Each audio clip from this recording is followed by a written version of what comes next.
What's going on, everybody? Welcome to episode 17 of what do we got here? Cigars with Friends, featuring some of the Cigar Avengers. We got Marvin, the Bearded Cigar, Innocent from Big Guilty Podcast. We got Stogie Brody Lawrence in the bottom corner.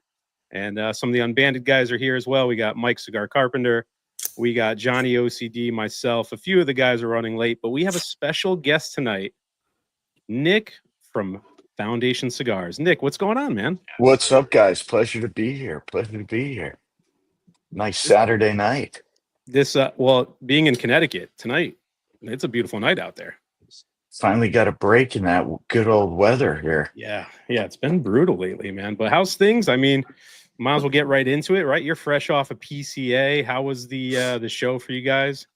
Good, man. We had good time, great turnout. We spend a lot of time on the PCA and prep and designing the booth and thank God it went well. Yeah. Is that booth get reused every year? Because I think I've seen it. I have never been to PCA personally, but I've seen that style at least for a few years now, right? Yeah, we've been using it for a few years. The art changes on the booth.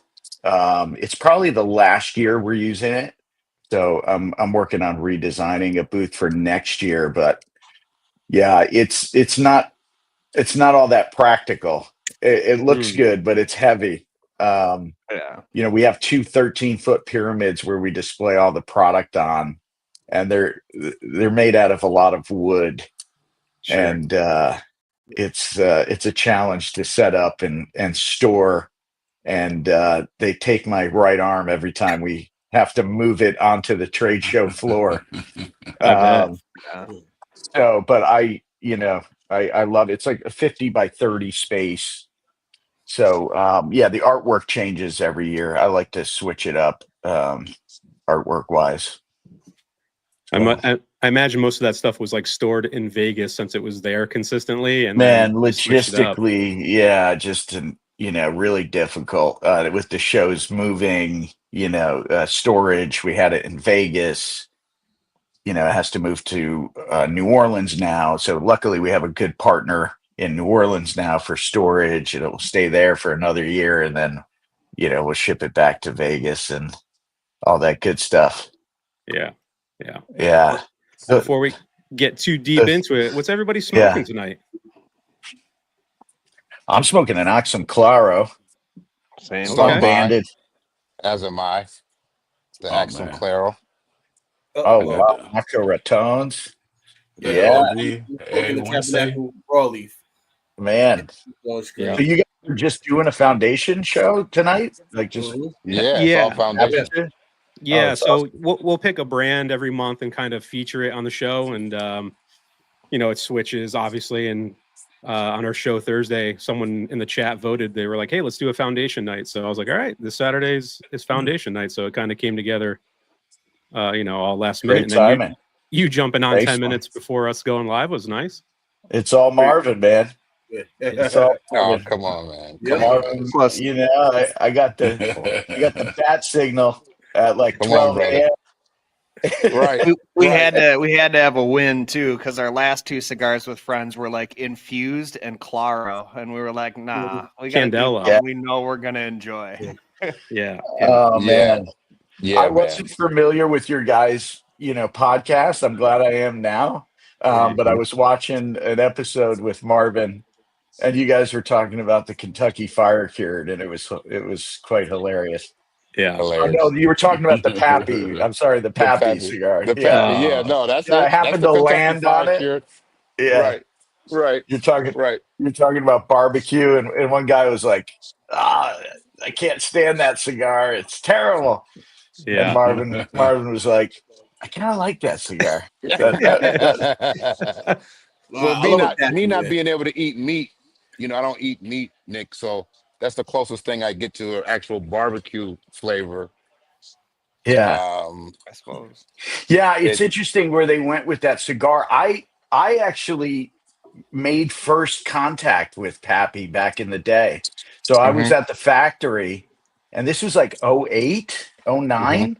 And we had a group down from Tennessee and Kentucky, and they sent our sales guy a gift basket, and my sales guy gave me this bottle of this guy smoking a Presidente on the cover of the bottle, and it was never heard of it before, and it was really good. At that time, you could get it for like $100 a bottle, I think. Wow. Not anymore. Not anymore, buddy. Old Rip Van Winkle was like $30. So anyway, I loved it. And one day I was at the factory. It was the end of the day, and I just cold called Pappy. And I started talking to this guy for like a half an hour. And at the end of the call, I said, "Who do I have the pleasure of speaking with?" It was Julian Van Winkle. Wow. So it was just before Thanksgiving. So I ended up hooking him up with a bunch of L40s, some UF13s. He calls me after Thanksgiving, is like, "Nicholas, I love the cigars. They were great. Can I do anything for you?" I said, "Mr. Van Winkle, I would love to cure tobacco in some 20-year-old barrels. Can I get some barrels from you?" And within like the next 20 minutes, I had barrels shipping down to Nicaragua. It was like 3 barrels. It was one 20-year Pappy and 2 Buffalo Trace. Wow. And I had them hidden in the back of the factory, and I was curing Liga Privada fillers in them. And eventually, I ended up departing, and then that project kind of, really took off. But they went an interesting direction with the tobacco.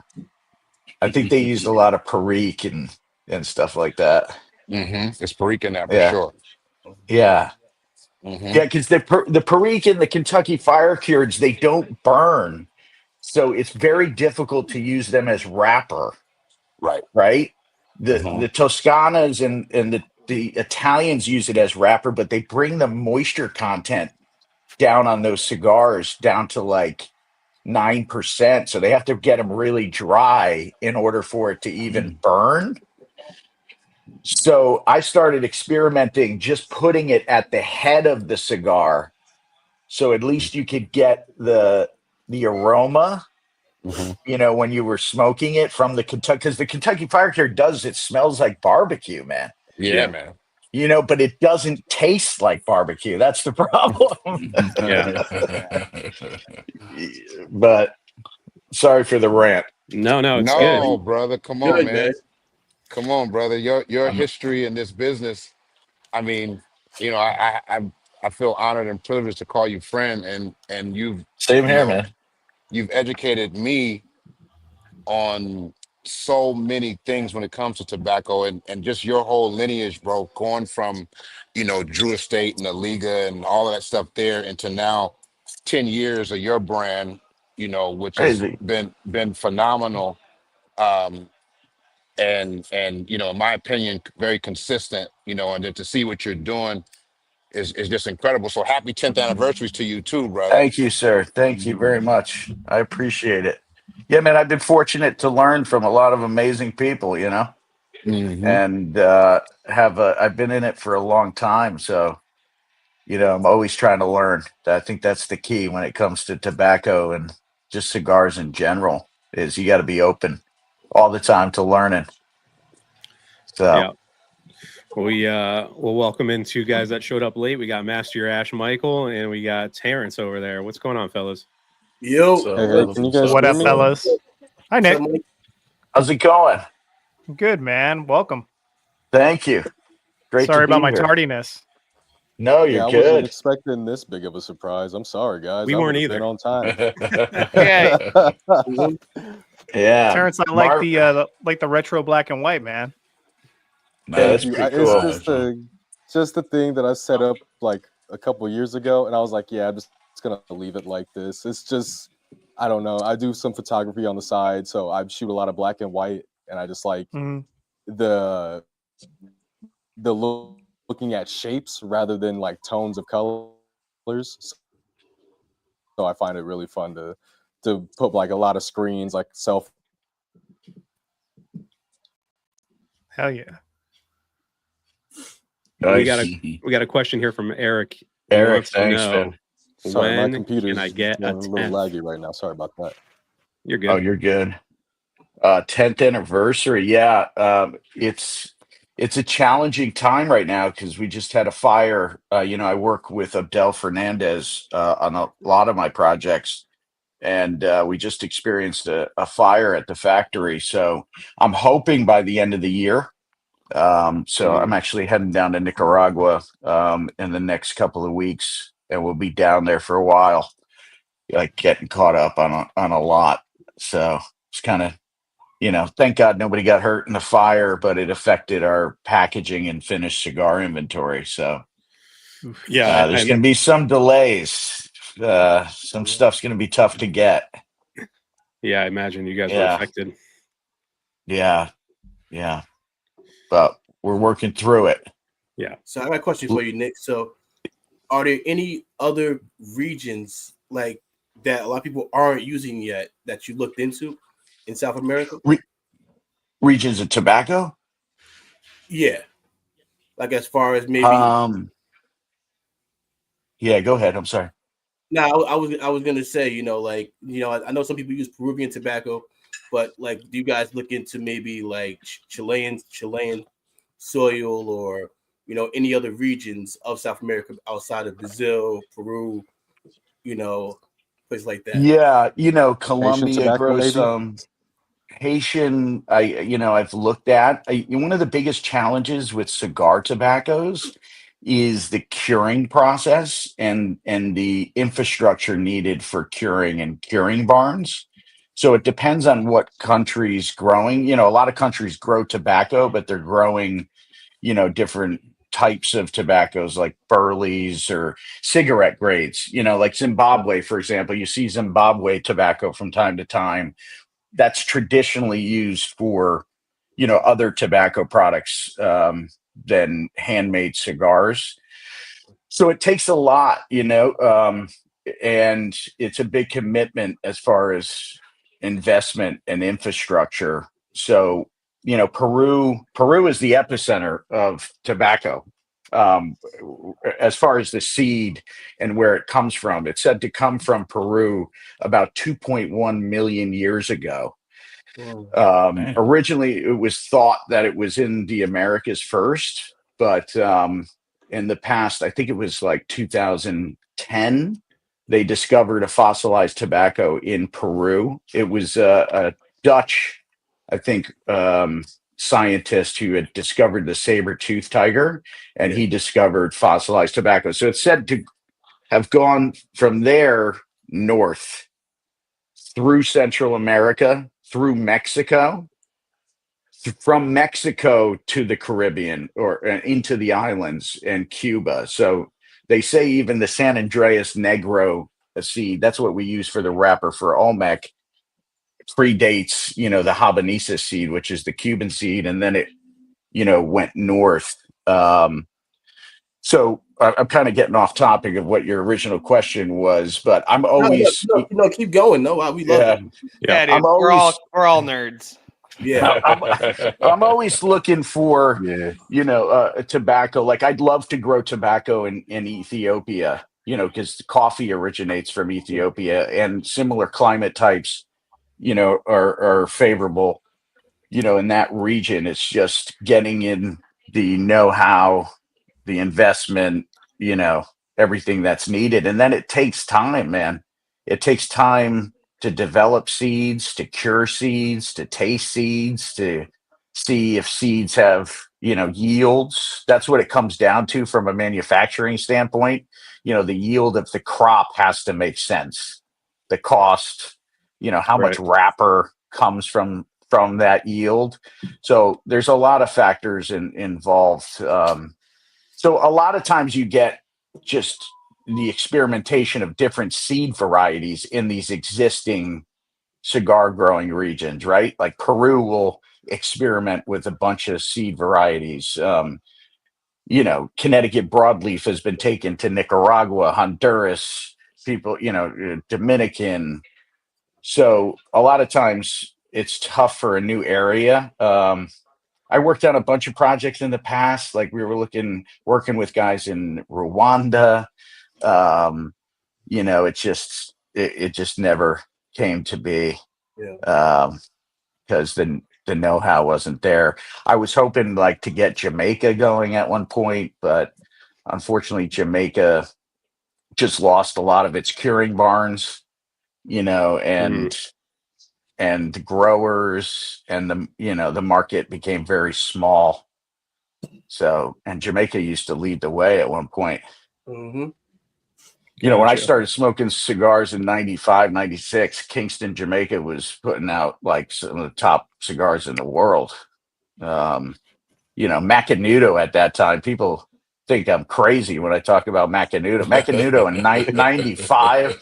Macanudo in 95 was unbanded Hyde Park's Connecticut shade from Connecticut, from the River Valley, San Andreas Mexican binder, and then had fillers from Honduras, Dominican, and I'm pretty sure they used a little Nicaraguan here and there. But those things were incredible, man. And like when you talk about creamy, smooth, like not just a mild cigar that just has, it's bitter, just doesn't have much body or strength. I mean, these things were delicious. Royal Jamaica was making incredible cigars. Those were made all the time. What's that? Like I said, Matty Rock talks about that cigar all Does the he time. really? Yeah. I have a box of 1988 Royal Jamaicas completely hermetically sealed. My colleague gave me a box for Christmas from this guy that was, for some reason, he epoxy sealed boxes to like keep them, and he was just a collector, and his estate went on sale, and my coworker got me a box, and I'm waiting to open it one day. But yeah, that the Royal Jamaica factory was in an area called May Pen, which is about 45 minutes west of Kingston. That was the main tobacco growing region in Jamaica. May Pen, for any ska fans, that's where Toots and the Maytals Toots Hibbert was born out there. So that, and then you had the Cifuentes factory in Kingston. You have the history of England, Churchill. I think at one point the British put a trade embargo on Cuba, even in the 30s during World War II, around that time, and that's when Churchill strictly started smoking cigars from Jamaica. Yeah. We got a question here. Oh, I'm sorry if you wanted to keep going on that. Yeah, no. Go right ahead. Our chat is very involved. They love asking questions, which is awesome. Yeah, I love it. Love questions. Our buddy Sosa here, he loves the Menelik. He wants to know maybe possibly releasing as an LE or a sexy perfecto, maybe. Tough news. The Menelik is actually no longer being made. So if you see Menelik boxes out there, small batch actually is probably one of the few places that still has Menelik. Nice plug. And they actually have a special size that I made for them in the Corona. And yeah, so those are no longer being made. So if you see them, grab them. There you go. Here's what he said to that. I know. I brought almost all of them already. That's great. That's like the Güegüense. Yeah. Yeah, man. It's it's sad they're not out there no more like that. Those are quickly becoming, in 5 years, I think I'm hoping those become a collector's item. I got my stash, I know that. You're waiting for that secondary market to flip. I got quite a they're for me to smoke because I know I can't get them. So those are special ones. Yeah, that would be wild if you were like doing secondhand and you get a text back from Nick and it's like, yeah, no, I got a box for you. double MSRP. Our buddy Jonathan wants to know, is the 10th similar to any other of the sticks in Foundation's portfolio, or is this something completely different? So the 10th for me is a combination of so we developed a hybrid. We're experimenting a lot with seed varieties in Connecticut, right? Because we need to, and we need to keep innovating, and because it's tough. Connecticut has many challenges, you know, compared to other growing regions. So we're doing a lot of seed variety, but this one is a hybrid of the Connecticut broadleaf and the Connecticut Havana seed. So it's both hybridized. So you have that, to me, this kind of sweetness from the Connecticut broadleaf, the earthiness, and then you have some of that spice from the Havana seed. The binder is Matafina. It's one of my favorites, Matafina.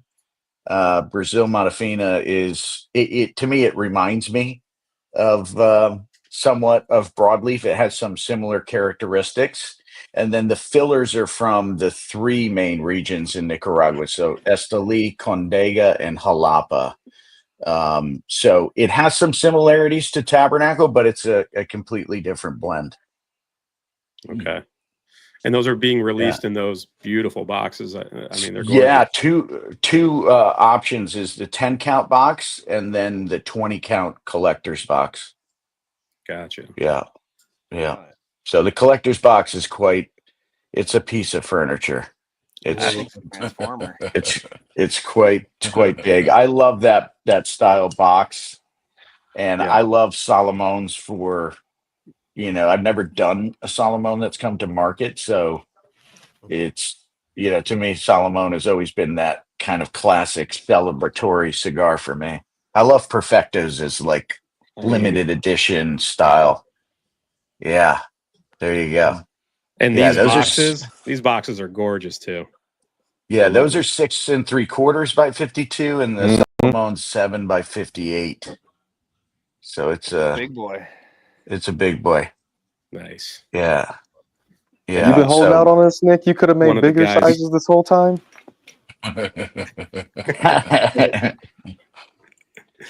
Wow. One of our other panelists, Cigar Side Chats here. He's from Connecticut as well. He couldn't make it tonight, and he thinks I got something against him, getting you on last minute, because he's a huge foundation guy too. So sorry, buddy. Next time, Felipe. Let's see. Oh, we got Hound Dog here. Let's see if he was having a little bit of Felipe. What's going on? Give me a sec. Oh, woof. Nick, I know somebody mentioned in the comments below, I think it was Sal, he was talking about his affinity for the Highclere Castle, as I know a lot of us on the panel are big fans of it too. I did an interview with Adam from Highclere Castle, and we paired up the gin like maybe a year and a half ago, 2 years ago. Oh, cool. And I just wanted to segue into like, what do you enjoy drinking, alcohol, non-alcoholic, with your cigars usually? I usually, if I'm smoking a Highclere lighter kind of bodied cigar, I will go with the Highclere. I was never a gin drinker, and this is not blowing smoke. I think the Highclere was Adam developed it really for Scotch drinkers. So it doesn't have that juniper front flavor. So I really enjoy that. And then I enjoy bourbon for, if I'm smoking a heavier blend. But I have to say, like now, coffee is I love drinking coffee and smoking a cigar. To me, there's something about Nothing better than it. Yeah, the caffeine, and then balanced with the relaxation from the tobacco.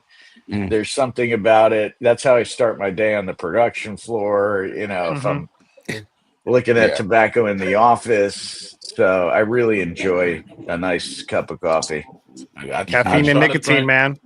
It's my favorite. I try to drink liquor with cigars, but it don't work out too well. So yeah. Oh, we know, Lawrence. We know. We know that. Yeah. Well, I think you try to drink the bottle too. You might want to reduce the ounces. Hey, that Penelope's no joke, huh? Yeah, she's a real one. She's a real one. Which Penelope was it again? What? You had the toasted, right? Nah. Whatever that basic was, I can't even think of it, bro. I wanted to just forget it, so I couldn't remember it. We'll try not to revisit it. Penelope love Penelope. We have another tobacco question. Is the cloud cover in Ecuador grows so much wrapper leaf? Yeah. That was that helps. It helps instead of having to put tents up across hundreds of acres of fields, which you can imagine how labor intensive that is. So actually still really good friends of mine and colleagues who grow tobacco in Ecuador actually lived in Connecticut in the early years, grew up there, and then his family was Cuban, and then he actually grew up in Esteli, Nicaragua, because his family grew filler tobaccos there. They took the Connecticut shade seed in the late 80s, early 90s, and took it down to Ecuador and just started having some great success with it because of this cloud cover. And it's certain farms that get even more cloud cover, and it just started yielding the plants down there this incredibly golden brown, beautiful, high yielding wrapper tobacco. And that's since the early 90s. And since that time, virtually most of the Connecticut shade in the valley has been moved to Ecuador, which is fascinating because the market didn't really even notice. Not everybody. I mean, they were able to make this transition without the market really knowing, because Connecticut shade, it's very thin. It's got a very small vein structure, cellular structure, and it's much more neutral compared to, say, like broadleaf or the Cuban seed we grow in the valley. For me, you can't replicate those, right? Because I mean, at least for me, they grow Pennsylvania broadleaf, but because of the Connecticut River Valley and that glacier soil, that makes those really unique. But Connecticut shade, we're experimenting a lot with shade seeds, hybridized, grown directly in the sun, to try to see, how things, how things are coming out. So we're actively working on, different seeds. This experimentation with seeds is what developed Connecticut shade seed in the first place, right? So in the late 1800s, the Dutch tobacco traders were really hurting sales of Connecticut broadleaf and Cuban seed grown in Connecticut, because the Sumatra that they were growing in Indonesia was very high yielding wrapper, silky, smooth, oily. So a lot of factories were opting to buy this instead of Connecticut broadleaf or Cuban seed. So the Department of Agriculture, with the experiment station here in Connecticut, the experiment station was really a government funded by the Department of Agriculture to work with farmers to develop seeds for farmers, to help farmers in all different crops, to support them. So in the late 1800s, they started working on this problem of how do they compete with the Dutch tobacco traders, and they hybridized Cuban seed, broadleaf, and Sumatra, and that gave birth to Connecticut shade. And then this gentleman had the brilliant idea, because in Indonesia and Sumatra, a lot of the fields were receiving shade from the jungle, so they wouldn't get direct sunlight all the time. That's how you were getting a much thinner leaf and a higher yielding wrapper. So that's when they decided to put cheesecloth tents over this new seed, and that gave birth to this golden yellow, amazing new wrapper leaf. And then that dominated, man, for almost 100 years. But there was no experimentation in the 80s. Once they brought that seed down to Ecuador, we should have been, working on different things, right away, but that didn't happen. So Well, never too late, though. Is the hybrid stuff a more recent thing? Because it seems like people are trying to get more craft. They're trying to get more exotic with their blends, trying different mixtures of tobaccos, coming up with new ideas. People have always, in other countries, especially in Nicaragua, Dominican, Honduras, much more apt to do to be experimenting with hybrids. Whereas Connecticut, up until I think the past 15 years, we were a little slow to the game, because the mass market machine made cigars drive a lot of the purchasing up in the valley. Right. So they use that for broadleaf, for backwoods and things like that. It's easier to grow that stuff for farmers. There's less quality that's needed. Sure. And the yields are a lot different because they're cutting in between the veins. So one leaf, they can get 8-10 cuts per leaf. So it's a different ball game. So this has caused farmers not to kind of, experiment and be kind of comfortable and just having one big customer and, kind of getting a little comfortable. Sure. My opinion. Yeah. Sean here wants to know, are there any details on the new event exclusive? Yeah. So I did a 3-count. It's called Primer Fábrica 1810, the first factory. So Suffield, Connecticut lays claim to the first cigar factory in the United States. This was in 1810 in Suffield, Connecticut. So I did a 5 3/4 by 60 Perfecto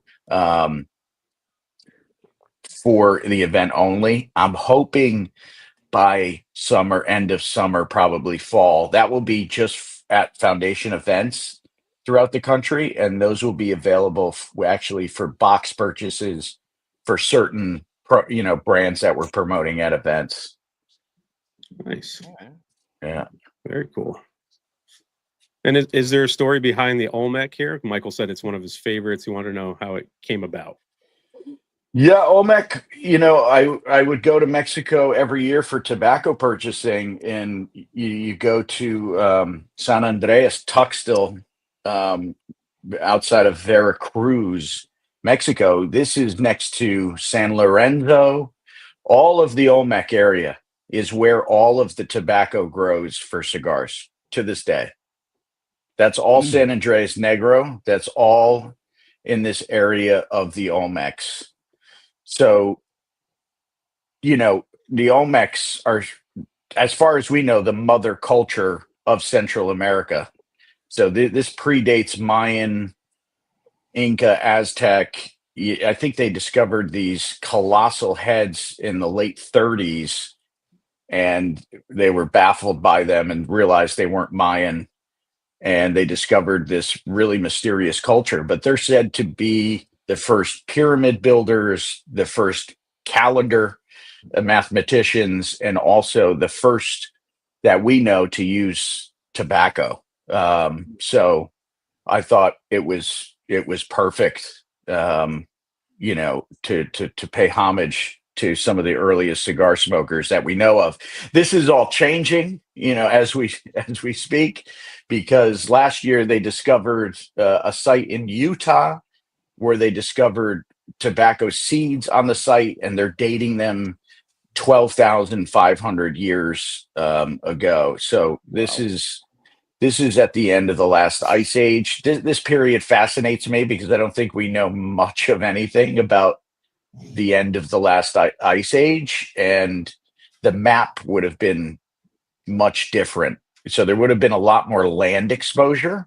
So you actually see in the map, you can see in the water where Mexico and the Yucatan extends out, that there would have been so much more land exposure that Cuba and Mexico would almost be touching each other. Oh, wow. Nicaragua and Jamaica are actually on the same actual landmass. They call it the Nicaraguan Rise.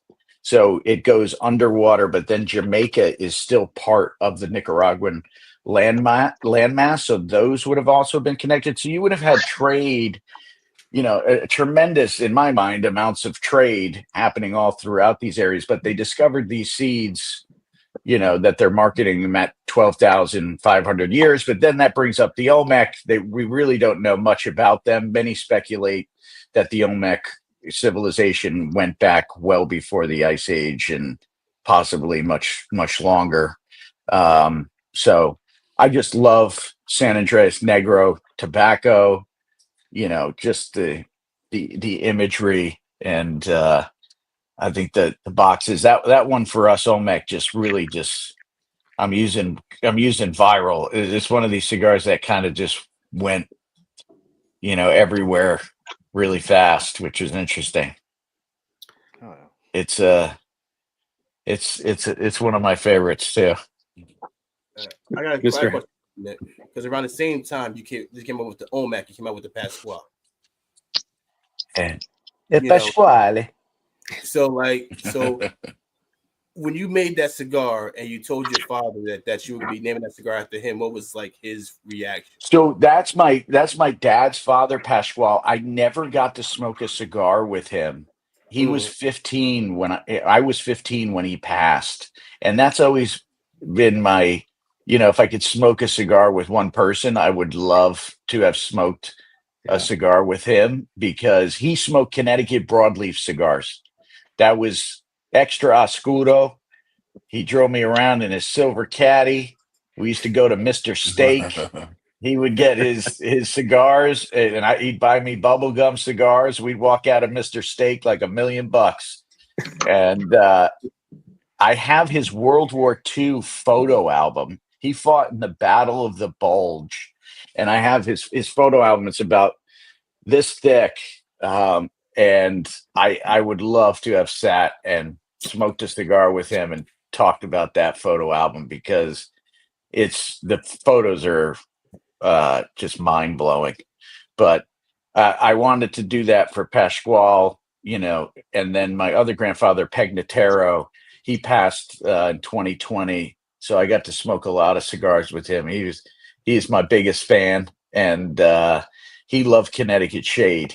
That was he was a pipe smoker, and Connecticut Shade, that's what he smoked. He loved Connecticut Shade. Those were some of my favorite Foundation cigars, Nick. Both of those cigars are some of my favorite. Those are special. Yeah, they really are, man. Yeah, and that shade's not light. That shade is not light, brother. No. You gotta watch out. But it's so good, man. That's a coffee's best friend, bro. Yeah, that it is. Mm-hmm. Now I was saying, Nick, you sound pretty mobbed up, like you got Pasquale, yeah. Hardcore Italian names, Dude, no comment. No comment on that. It's crazy, because there used to be cigar factories all throughout Connecticut. Here in New Haven, where I'm at, Hartford, Bridgeport. There was a factory right at the end of the street where I'm at now, FD Grave Factory. And it's really interesting, because they were still in existence when I started in the cigar industry in '96. And unfortunately, a lot of them faded away, because a lot of them got kind of a little, frustrated with all the taxes, with all the regulations. They were getting older. Their customer base was really World War II, veterans, and a lot of them just kind of faded away at the end of the '90s. So that's what Charter Oak is for me. It's really my homage to all those Connecticut brands, and they were always, great cigars at a great price too. They were your everyday cigar. So that's where Charter Oak comes from. All right, Matt, you're all sorted out over there now. No more technical issues. Fuck Windows. Fuck Windows. Sorry, guys. Yeah. I switched to my Mac. I'm breaking it in. For the longest time since getting my MacBook, I've wanted to keep it smoke free. I'm like, fuck it. I'm busting it out. Nick Melillo's on. Nick Melillo's on. I'm gonna fucking smoke up my new MacBook. So I had a live streaming PC that I updated it, and now when I unplug it, it works. When I plug it in, it's slow as shit. It's the dumbest thing. So sorry for being late. I had no idea Nick was gonna be on. It's a nice surprise. But I look like a dumbass and a half, so sorry about that. Sorry, man. No, you're good. No, you're good. bud. Michael Herklotz, what's up, brother? What's going on, Michael? How are Happy you, Easter, Mike? man. Happy Easter, Wow, Mike. Mr. Michael. Mike, what up? Busting out the What up, Mac. dude? What did you light up, Hound Dog? Highclere. It's been a while. Highclere Castle, the Edwardian. Nice. Speaking nice. of Connecticut's, Very nice. very good. Very good. Very nice. You know that I always say, have you smoked a Connecticut a Maduro with a Connecticut wrapper before? Because that actually uses Matafina as the binder, and to me that helps make that whole blend. It's sensational. lighter. It's a lot going on. Yeah, it's got a lot of nuance there. Oh, yeah. So how did this connection come about? Did Pete? Did you reach out to Nick? Like how'd this happen? No. This is all Marvin's doing. Like a few minutes before we went live, I saw Nick posted something. He had an unbanded cigar. I was like, yeah, let me just send him a message, tell him we got a spot available. And then Marvin was like, hey, I shot him the link too. I was like, all right, let's roll, baby. So we have a spot available. We have a spot available if you want to get on, Nick Melillo. Do you have a certain number of spots that this room holds? Is there a limit? I think 10. We are. I think 10's I think we're at it. Yeah. Oh, cool. I would have left. I would have Awesome. left and let you take the floor. Same. Yeah.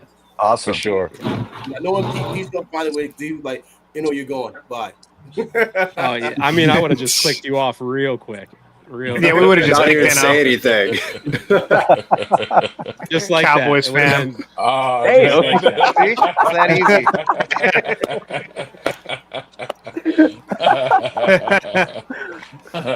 But we got a question here from the masculine mind. Nick, what drew you to the history of Ethiopia, the inspiration for the cigars, all that stuff? Hey, that's How'd a that great come question about? because that was my next question, Pete. I promise Nice. you. I was going to ask me. That was hey.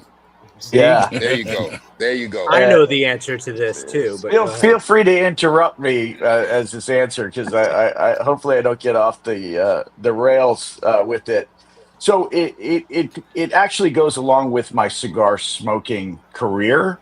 I was 18 when I started running a cigar shop, and you go to school your whole life, and then all of a sudden you're out of school. So that summer, graduating high school, I was asking a lot of questions about life and religion and what is this all about? And a couple of things started happening. I started listening to Bob Marley, which was one, and that's never stopped. Yeah. And I started listening, what is he talking about? A lot of people, going into college, of course, they see Bob and they just have weed pictures and it's all about weed. But I'm listening to these words and what is he talking about? So that's really when Ethiopia, all I knew about Ethiopia at that point was unfortunately starvation. Like that was the image in my mind. Starving Marvin.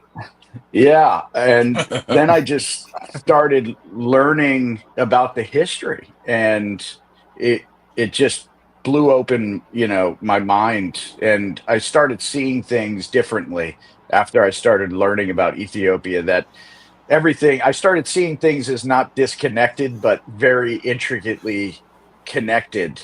And I had an English class where we were reading the Bible. So it wasn't a religious class. It was just for literature. And I remember reading Genesis and it physically describes the Garden of Eden and it mentions Ethiopia. And then I happened to have a customer that came into the cigar shop who had a National Geographic, and it was talking about how all the bones of humanity were found in the Rift Valley in Ethiopia. So I said, how is a religious text saying this? And then also science is saying this. And that really led to seeing eventually that also through our mitochondrial DNA, the studies that were done through National Geographic, that it doesn't matter where you are on the planet, that we all share this same mitochondrial DNA that comes from the Rift Valley, Ethiopia, this part where the Bible says the Garden of Eden was. So that was it. That started a journey for me that has not stopped to this very day. Just before we sign on, I'm really into the history and learning about the different time periods. But the gist of it is that before 1974, the kings and queens of Ethiopia go back to Solomon and Sheba, and it is said that Sheba went to seek Solomon's wisdom in Israel, and they had a son called Menelik, and Menelik brought the Ark of the Covenant back to Ethiopia, where they claim to still possess the Ark of the Covenant. And this is the only, right? Yeah, in Axum, yes, in the north. Yeah. And this is the only culture on the planet that has a deep reverence for this Old Testament Ark. And every church in Ethiopia has a replica of the tablets.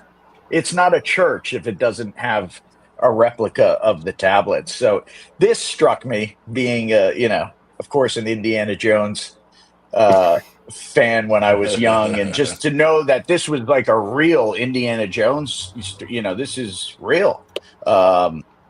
So that's kind of where it started and just never stopped. So it's kind of been my own crusade just to kind of share. It just was natural for me starting my own company. For me, the brands are just all things that I love in my life, and branding to me is just about complementing the blend, right? That's what it is. It's a reflection of what the cigar. It always starts with the cigar and the tobacco, but to me, the brand is just a mirror of the quality of the cigar. That makes sense. Yeah. Nice. If anyone on the panel wants to say stuff, questions, feel free to cut me off or ask one away. But man, people are in the chat or lining them up right now, so I'm trying to get to all of them. Yeah, I think that's the one thing I will say, Nick. That struck me, and this is before I knew you. Yeah. One, as a lover of the Bible and the historicity of it, and the genealogy of man. Even from what you were speaking about earlier about the Olmecs, I recently had an opportunity to spend a lot of time in Mexico City and go to the pyramids and how even in Mexico in the Olmec origins reflect the same as the Ethiopian, and they find that connection even there in Mexico City. You know what I'm saying? Yes. I think, again, it's just something to me that for you to devote so much time, effort, and energy, not only to the blends, but to tell stories that are relevant to us, and as a people, whether black, white, or other, that kind of unites us all is I mean, we've spoke about this extensively before, but just have to reiterate again, brother, that it's just, my hat's off to you, brother, because not only are you making great blends, but you're educating at the same time, and that's something unique that you don't find a lot in the cigar industry. I appreciate you. Yeah, the boxes and bands became a vehicle to, and you can take it to different levels that you want to, right? But to me, it's great just to, I think, have a brand just with history, culture, just to learn about it. And as you're smoking a cigar, you can look at the band and say, well, what is this about? What it can take you places. And at the end of the day, it takes you places just with the with the tobacco and the story of the blend. But yeah, ties it all together. Yes, sir. Whittlebacks is asking, do you own any of your own farms? Great question. I don't own my own farms. So I've had a unique situation where I've worked with so many, even at Drew Estate, we never owned farms, right? So I would fund farmers. I always say there's three worlds to the cigar. industry. Farm, that's one world.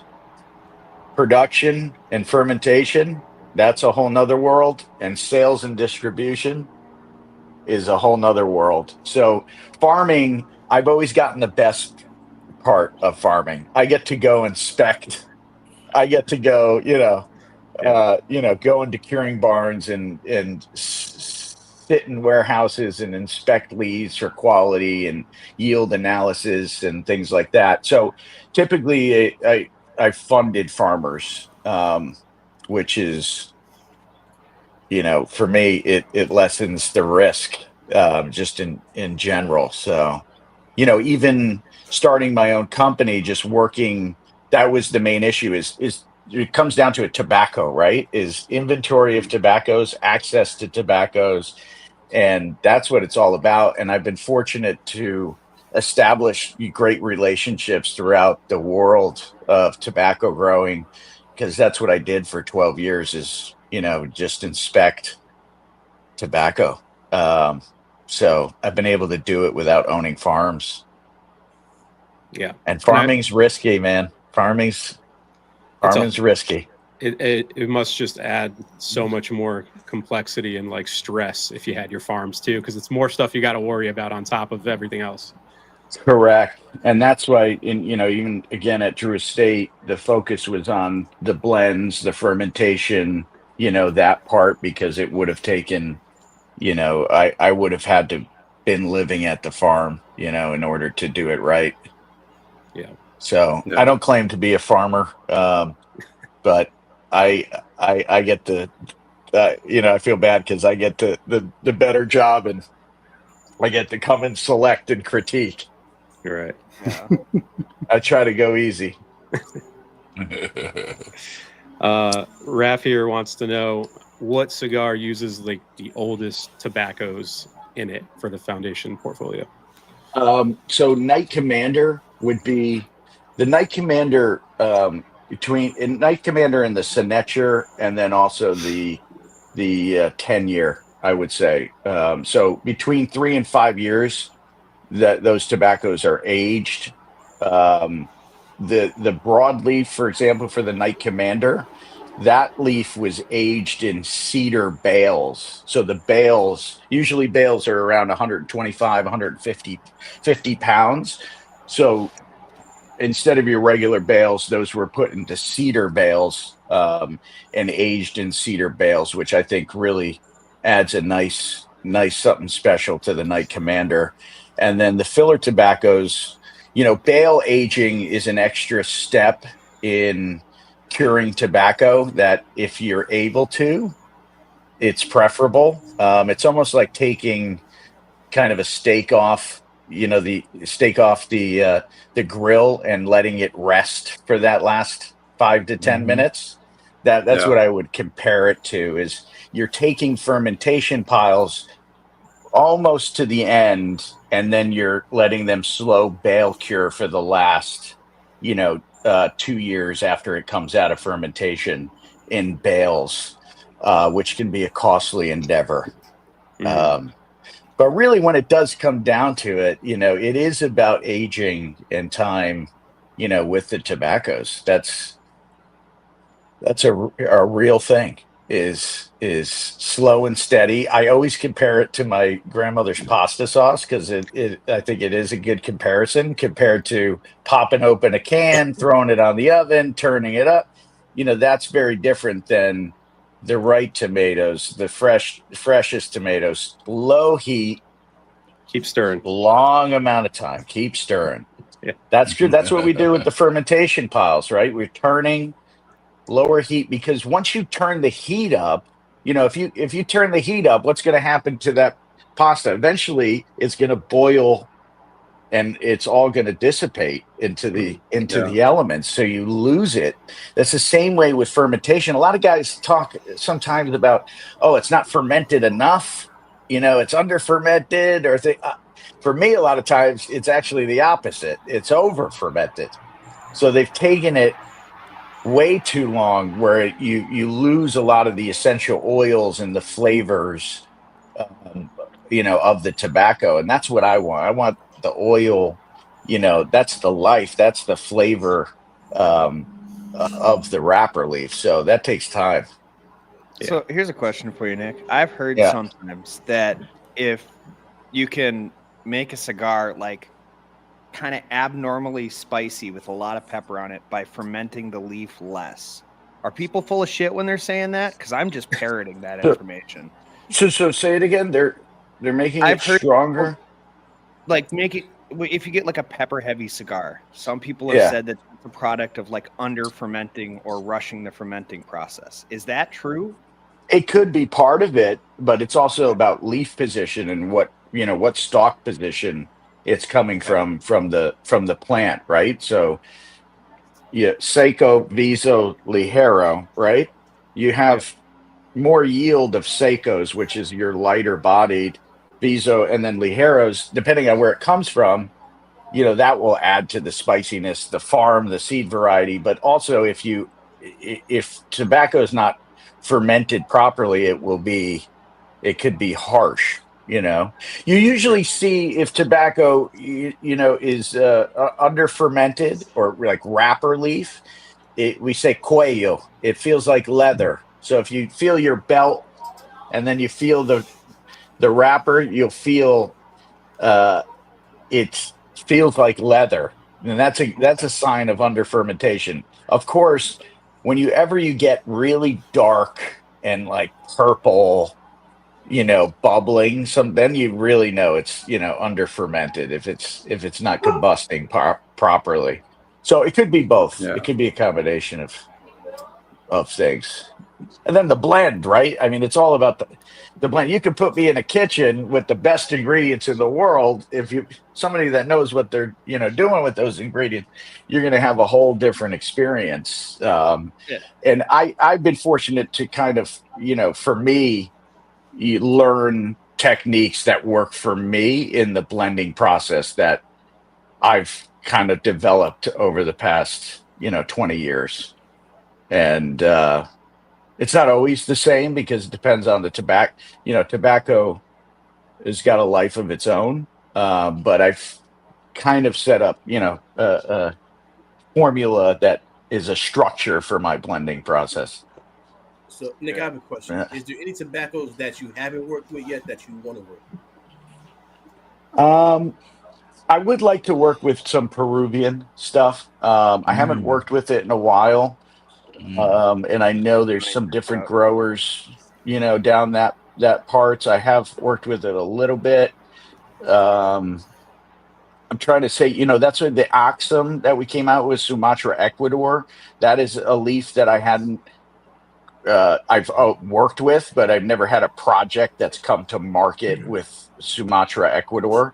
That's the first project that I use that uses a Connecticut broadleaf binder, the Oxum also. So I think those Sumatra, Ecuador to me has like this unique, not in a bad way, but bitterness to it that could be too much if blended with certain tobaccos. So the broadleaf to me, sweeter, earthier, kind of really helps balance that out for what I was looking for. I've worked with different Colombian leaf. I haven't worked with a lot of Costa Rican leaf, which I would like to work with. That would be interesting. And I love working with any kind of different tobaccos. Is there any hope for Hawaiian tobacco? There was there any hope? Dude. Is he still growing out there? Is that guy still doing his thing? There was one guy out there growing tobacco. I just know about Island. I just know about Island Prince. That's all I know. Oh, maybe is he newer or he's been around? They've been around for at least 10 years, I think. Okay, that's the guy I'm thinking of. Yeah, he was I never got to get my hands on any of it. Or I'm not too familiar with it, so I really can't speak on it. Sounds like a work trip is in order. Maybe you should head out there and get your hands dirty. I have to. I do, because I have some really great customers out there, and we actually just talked about it, so I'll have to put that on my list. Carpy, you trying to decide between two cigars? Round two, boys. I got the There you Goliath go. 142, and I got the Pascal. E Pasquale. Oh, yeah. Allora. Yeah, Nick, I don't know. It sounds like you're making an excuse to get some fresh Lomont Sandal. I got it. Get some ceviche. I got it. I got it. I Paul got to wants- get out there. Paul wants to know if you've experimented with growing San Andreas in Connecticut. Crazy. Big fans of broadleaf. San Andreas, not that I've known. Actually, the reverse. I know there's been some experiments of broadleaf being grown in San Andreas. But I don't know any farmers that have used San Andreas yet, which is interesting. And listen, Nick- go ahead, Marvin. No, I just wanted to ask him. Thank you, Peter. I want to ask him: Have you? If you have, then I'm sadly mistaken. But have you worked with or thought about doing a Cameroon That was foundation? my next question. Yeah, man. Yeah, that's a great question. I've worked with it. I just haven't in a little while, Marvin. It's tough. It was a tough one. Even, at my DE days, it was tough to get leaf that was wrapper. It's really small, so it gets down. It's tough to get leaves that are longer than like 19 inches. So it's tough to make, 7 by 54s, longer cigars. And it's a lot of it. I think the good stuff is reserved for existing customers. So I haven't really though spent time on it, but it's been in my plans actually over the next couple of years. That'll be interesting. If you need me to reach out to Nice. Jeremiah, I can. I'll see if he's got any some, Marifel wrappers stashed away. Love that, man. He's wild. So kind of you. He's unbelievable. We could have used He's that great. instead of the indoor, man. Yeah, I've known those guys for a long time. Yeah, great cigars. Yeah.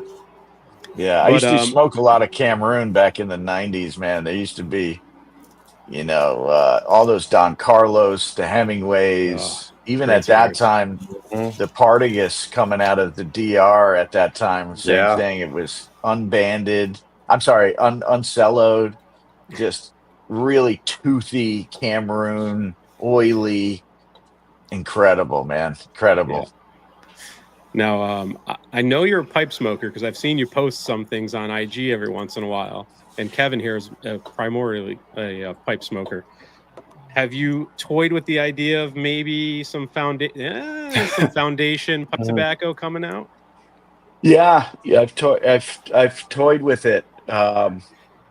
So nothing in the immediate future, but yeah, a good friend of mine's the pipe maker in Italy, and I got to meet up with him for the first time in a while this past September, and we're talking about potentially doing something together, which would be amazing.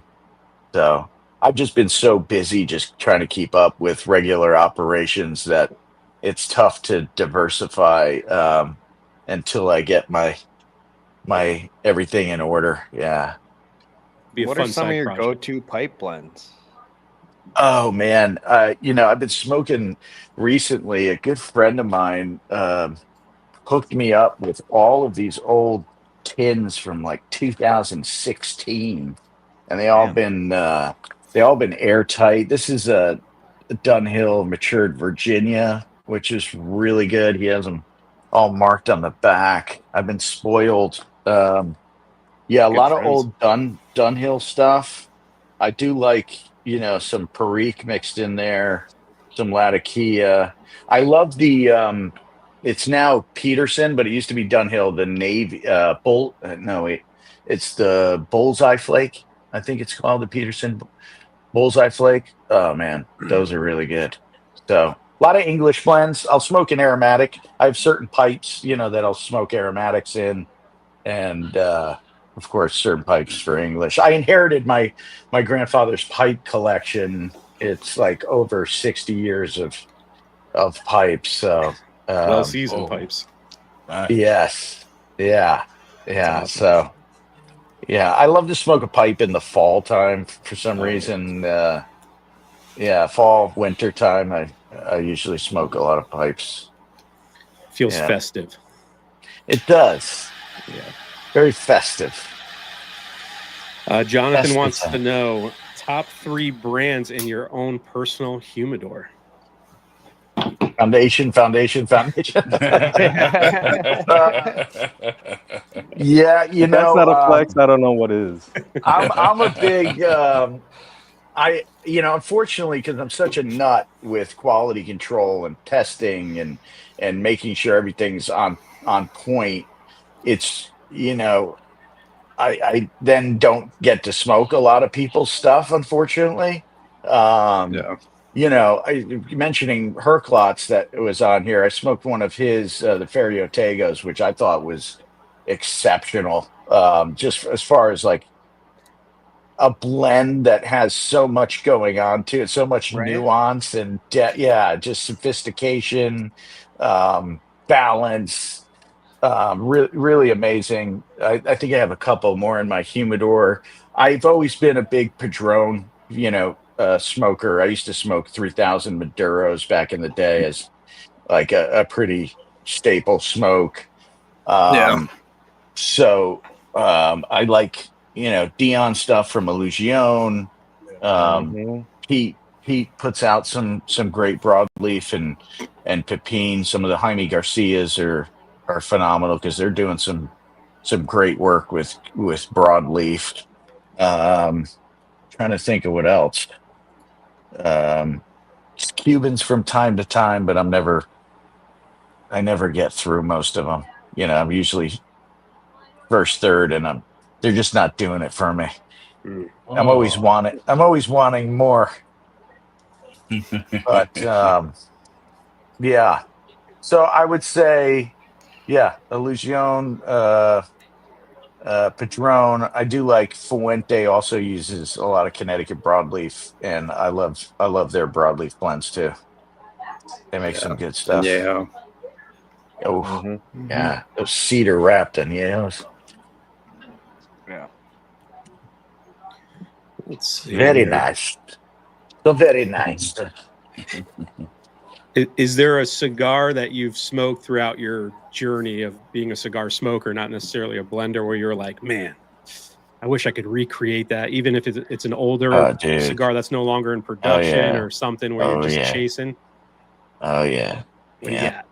It's the Puros Indios #2 torpedo from 1996, bro. It's only that year. Puros Indios and Cuba Aliados. Yeah, Oxum is. Were those is Honduran? They were made in Honduras by Rolando Reyes, but he also used Nicaraguan tobacco in them. After 96, there's a whole drama that went down, and the cigars were never the same after 96. So I'm always kind of on a quest to Oxum is an attempt at that. But I recently, you might see an extension to Oxum at some point in a special blend, because I found out one key ingredient also that I think they used in the blend. So I'm working on something like a line extension for Oxum also. You're just like reverse engineering the cigars and trying to. Yeah, I mean, it was so long ago, but those cigars were like, it was just like chocolate and coffee but just flavor bomb. And Rolando Reyes, I'll never forget that. He really made me want to become a cigar maker. In 96, there's the Tom Selleck Cigar Aficionado. At that time, there's no internet, there's no online. Like Cigar Aficionado was, you waited for that release, because that's where you got some information. And they had a profile on Rolando Reyes called Cigar Kings in the back, where they described the writer going to the factory and the chickens roosting, and Rolando Reyes just inspecting all the cigars at the table from the previous day's production. And it was just such a great romantic story, and I was like, man, I want to go to I want to learn how to roll and go to a factory. So yeah, I think somebody bought the brand recently, Puros Indios. I believe I want to say Oliva makes one of them now, and they're made under another. And I think EP Carrillo makes one of them also. Maybe The Cuba Aliados. Cuba Aliados, yeah. Is that right? Is it? Oliva has one, and EP does have the other. Yeah. They use it as a collaborative effort. So I know there's the regular Cuba Aliados, where I think JFR makes that, or somewhere over there, and then the EPC makes the other one. Yeah. These guys in '96, they had a deal with an online retailer that they were having some money problems. They locked in sales to the customer at a certain price, certain quantities, and then the cigar boom hit. So the prices were through the roof, and they were stuck making these cigars at this price. So somebody, I think it was the son, had said, let's make another brand. So the original brand was Cuba Aliados, and then they made Puros Indios, which was the same cigar, to sell to their customers. And then the guy that they were in the deal with found out, and it wasn't good. And he ended up paying the whole factory to drink beer across the street and shut down the whole factory. And then they had trouble getting the same tobaccos, and it was just never. It was one of those cases where it was never the same. Yeah. Couple beers will do that.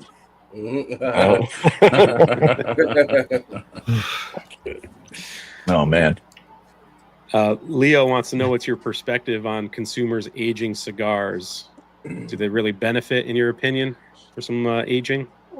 Listen, everything I make is ready, to smoke. That's especially the amount of time that is in aging tobacco and fermentation. Aging cigars, it's I think if I'm gonna age cigars, I like to keep them a little bit cooler, lower temperature and humidity. I mean, the cigars continue to age and go through a micro fermentation. So, it depends also on the blend of the cigar, right? If you have a blend that is predominantly of Seco, lower leaves, thinner leaves, that cigar is not going to age out, that well. There's not much to it left. Whereas if you have a blend that's Viso, Ligero, they're thick, they're hardy. There's a lot more to them for the aging process. So to me, those blends will end up being able to age out 5 to 10 years. But again, if they're not, kept right, they're going to keep aging, and they just start losing, I think, a lot of their strength and body. So, I know this is a big debate a lot of times amongst guys and aging their stuff, but I think that's what's great about just my blends in general. There's a lot of Viso and Ligero in a lot of these blends, so I think they continue to age out amazing because there's something to age there. Yeah. I during COVID, I busted open. Jorge Padron had given me a box of 40th anniversaries from 2000, I think 9 or 10. It was at the second Nicaraguan Cigar Festival, and over COVID, I said, "Fuck it, I'm opening this box." And luckily, each tray, their torpedo, each tray was actually, the cigars weren't celloed, but each tray was celloed. It came in this beautiful wooden, hand painted humidor. It was gorgeous, and then each tray was sealed, which was amazing because I was amazed at how hardy and how well they they held up. I mean, they were 10 plus years old and still had tons of body and strength, which is amazing. Yeah. I think one of your cigars, for me, that ages well is that Night Commander, because I bought the first release and I enjoyed it right from the beginning, but it had some kick to it, and it's a strong cigar for me at least. And I'll tell you what the first Night Commander release, right? Those cigars actually aged for too long in Nicaragua, and let me explain. Okay. In Nicaragua, we're not storing cigars at 70% humidity and temperature. We're storing them in the lower 60s because we're actually trying to remove moisture from the cigars in the aging room, right? So we call them cool rooms. We don't call them humidors.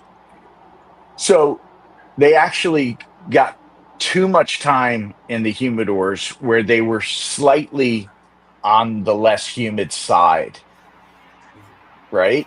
Okay. So when you smoke them, they're going to be a little bit harsher because they're not holding quite as much humidity. So if you let the first ones acclimate and actually take them out and get them humidity, it starts to completely change the cigar. Whereas on this second batch, I didn't want them to have that much time quite as long in the cool rooms because they would get too dry. Gotcha. To me, everything for us ships, from Nicaragua is we use a gauge to measure the moisture content of the cigar. That's how we know when to ship them, right? So the moisture content has to be in a 12.5 range. That's ideal for smoking. If it's drier than that, they're going to be too dry. If it's over that, they're going to be spongy when you light them. So that's the point we want to ship them out. Because you can imagine, I don't know if you guys have ever seen, when you work with broadleaf, it's sopping wet on the rolling floor, right? The roller is moistening down her table and it's drenched. The filler has to be dry. So the filler has to be at like 8% moisture content, 9% when you're working with it. Because if it's too humid, you'll end up packing too many leaves and making the cigars tight when they're bunched. So you have dry filler leaf, and then they're being rolled on this sopping wet Connecticut broadleaf. So once it's rolled, all that moisture from the wrapper, the filler absorbs all of it. Does that make sense? Yeah. So that's why we're actually removing moisture in Nicaragua as opposed to keeping them in the typical humidors. And yeah. Gotcha. When we were talking about Cameroon, Eric brought up a good comment here.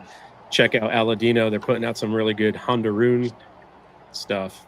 Oh, nice. Yeah. I'll have to check that out. That's cool. Yeah, they just rolled a new El Rey del Mundo with their Honduran Cameroon wrapper just coming. Oh, really? Dropped it. Yeah, we just dropped that, I think today or yesterday. It's called the El Rey del Mundo Appointment. Oh, that's cool. Very nice. Very nice. Check that out. Very nice.